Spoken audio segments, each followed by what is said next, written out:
blessed I am, and what a privilege it has been to work at YMCA Blue Ridge Assembly, and in the Y. Who would have thought? I wouldn't have.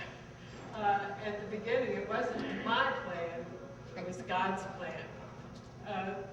About 55 years ago, my first venture into business, where someone was paying me other than my parents to do something,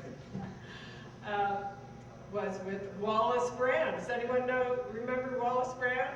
I sold greeting cards and wrapping paper in Rockville, Maryland for money. Through my neighborhood, I was about in the 3rd grade, but I had a plan. I wanted to buy a little transistor rocket ship radio so I could listen to music from the music station in Rockville, Maryland. I did it. I got it. That began my career. And I think God says, for I know the plans I have for you, plans to give you hope and a future. And God formed me. He knew who I was. He knew He knows each and every one of us and who we are and what He has in mind. And by His plans and by His grace, He brings me to this point in time. He brings each one of us to this point in time. The other verse I know is trust in the Lord with all your heart and lean not on your own understanding. There's a lot of what I've done is fun, and I've poured my whole self into it. A lot of what I've done is been not so much fun, and I've wondered, why on earth am I doing this, and why is this happening? And there's struggles that I don't understand, but I have to trust that God has a plan and is working it out. And as I stand here before you today, I can look behind and see so many things that, all things that God has worked together for good. So I thank God for weaving that music and love of creation, teaching, my love for people, and my drivenness to accomplish things, to make things good, to create things with that spark that the Creator gives us, and to weave what's in front of me. I give thanks for my family who's been with me in my career. I've taught my children in my classroom and as a volunteer. That's been a special blessing to me. My family's always been very supportive of what I've done and the things that I talk about, both at work and at home. And for all the people in my life who have made my life full, God's plan and God's grace have brought me here now. For Blue Ridge, I love Blue Ridge. Blue Ridge has been the longest hike of my career. And to be a part of this flowing river in this time has been such a blessing to me. The relationships with all of you, with the board, being able to live in Dr. Weatherford's house now, that doesn't have to do with my job, but it still blesses me. And to know so many people of the southern states and Indiana, where I have lived, taught school, worked in churches, been around. That has just been intriguing and such a pleasure to me to know people who are no longer with us. I knew Dr. Limbert. I came at a time where I was able to know him.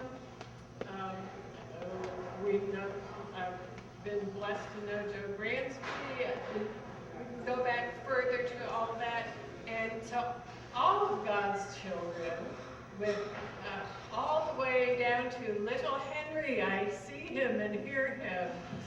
Abel is in our program directory, and Henry was born just not long ago. How old is Henry now? 4 months. 4 months ago. He was born while we were here.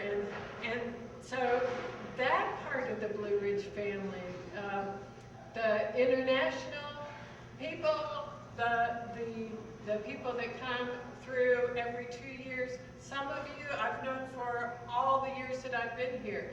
Other people, both in my career as a teacher and in church work and with the staff, they come every 2 years. So there's a lot of lives, a lot of heartache in letting go of that, but a lot of blessings that come to me from those lives that have touched me.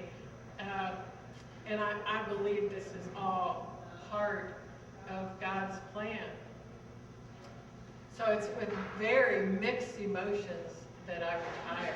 It was really a hard decision because I love so much what I do here at Blue Ridge. I not only love Blue Ridge and what Blue Ridge does for people, I love what I do at Blue Ridge. It's a very difficult decision, but I have other things in my life that are going on that I believe God is sending me to. Kurt told me, someone told him about retirement. Well, what are you going to do in retirement? Well, I'm going to take 3 hours what I used to cram into one. So I can think of so many things that I'm going to be doing that with. Going to end with a little story about weaving. Someone was commissioned to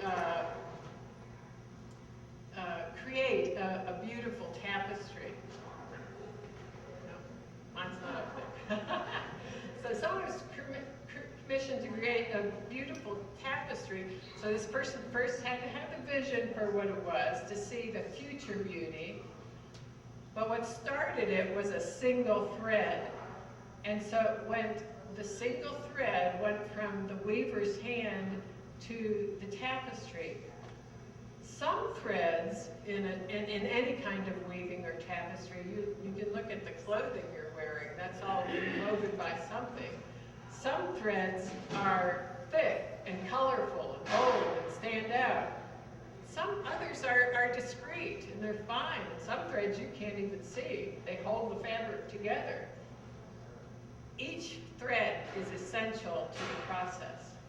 And I believe that I've been involved in that in one way or the other, in being some of those threads and in weaving some of those threads into the tapestry of Blue Ridge and places where I've been blessed to be. Each thread in community is essential. Mother Teresa said, alone we cannot do great things, but we can do small things with a great amount of love.